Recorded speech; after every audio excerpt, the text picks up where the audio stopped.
qu'il y a des gens qui sont actuellement en souffrance sur le fait d'être dans un monde de dualité et de conflit. Je pense qu'il y a une vraie souffrance là-dessus. Mais pour moi, dans ce que je travaille avec les gens, c'est pas une résolution, la non-dualité, c'est une fuite. C'est une fuite de ce niveau-là. La résolution, c'est le relatif. Le relatif admet le noir et le blanc, admet les nuances de noir et de blanc, donc les fameux gris, et réincorpore la couleur, donc l'émotion, le monde, ta manière de percevoir les choses. Non-dualité, c'est un petit peu dire, ben voilà, pour devenir des humains, enlevant tout ce qui fait l'humanité finalement. Donc pour moi, la non-dualité, c'est une fuite de la dualité, ce n'est pas une résolution. C'est les gens qui n'arrivent pas finalement à accepter juste que tu es un être humain, tu es là pour fonctionner dans tes couleurs. Ouais, je suis assez d'accord. Hein. Donc pour moi, c'est une quête d'unité qui est donc une fuite de la multiplicité. Donc en fait, on essaie de se barrer en l'air, quoi.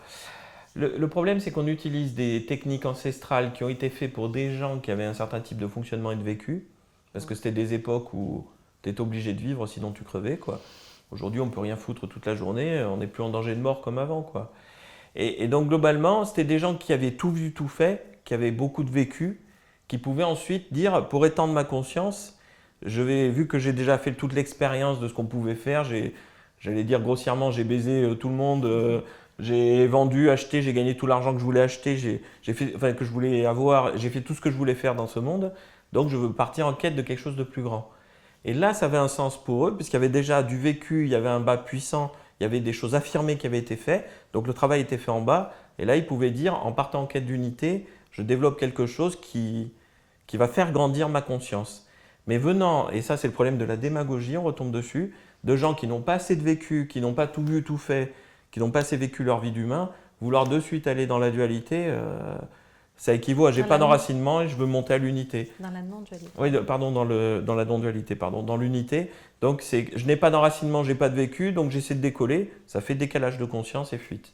Au mieux, ils vont y trouver une forme de folie qui va déconnecter les émotions, ils vont être bien là-dedans, mais ils sont juste Alors, du coup, ils vont plutôt avoir tendance à s'enfermer, c'est assez rigolo, parce que du coup, ils vont dire j'aime tout le monde, mais finalement, ils vont côtoyer que très peu de monde. Ils vont côtoyer des gens qui sont sur cette vibration-là. Ça donne des espèces de petits trucs sectaires, j'emploie le mot, mais je reste pas secte comme on peut l'entendre avec des prises de pouvoir, mais sectaire dans le sens où on s'enferme dans ce monde-là. On ne côtoie pas les autres, parce que si on les côtoie, on est obligé de se rendre compte qu'on se trompe en fait et qu'on est incapable de les aimer. Parce que la non-dualité, elle va avec l'amour inconditionnel, bien sûr, ça va de soi.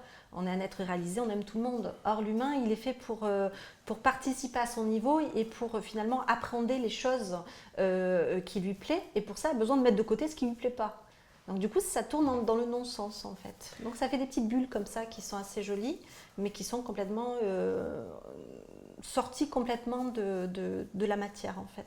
Et ouais, donc revenir au contexte de départ, ça a été fait pour des gens qui avaient du vécu, qui avaient tout vu, tout fait. Attention, avoir du vécu, ça ne veut pas dire avoir fait plein de choses, ça veut dire être capable de sortir de ses propres schémas. Il y a des gens qui ont fait le tour du monde et qui ont toujours zéro de vécu parce qu'ils n'appliquent qu'un seul schéma. Ça peut être le schéma de l'aventurier, tout simplement. C'est une névrose, donc en fait, il n'y a pas de liberté. Ils tournent en rond dans un système robot inconscient, ils dorment là-dedans. Et comme ils ont fait plein de choses, ils croient qu'ils ont du vécu, mais ils n'en ont pas. Et il y a des gens qui, depuis la naissance, sont obligés de sortir de leur schéma pour survivre.